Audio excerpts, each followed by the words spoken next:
खापरखेडा पोलिसांनी सलग दुसऱ्या दिवशी बेकायदा रेती तस्करी विरोधात धडक मोहीम राबवत मंगळवारी पहाटे मोठी कारवाई केली आहे. पारशिवनी मार्गावर पहाटे सुमारे 3:45 वाजता गस्तीवर असलेले बीट मार्शल विशाल नाखले आणि मंगेश चाचेकर यांना कामठीच्या दिशेने जाणारा संशयित ट्रक दिसून आला. पोलिसांनी पाठलाग करून सुरादेवी टी पॉइंट परिसरात ट्रक थांबवून पाहणी केली असता त्यात सुमारे 4 ब्रास अवैध रेती आढळून आली.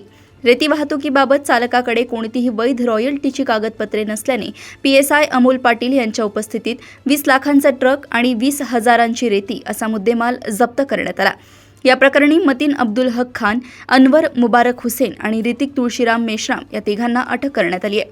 पोलीस शिपाई विशाल नाखले यांच्या तक्रारीवरून खापरखेडा पोलिसात BNS कलम 303(2), 3(5) आणि महाराष्ट्र जमीन महसूल अधिनियमांतर्गत गुन्हा दाखल करण्यात आला असून या तस्करीच्या मुख्य साखळीचा पुढील तपास पोलीस करतायत. खापरखेडा येथून वैभव काकडे यांची रिपोर्ट.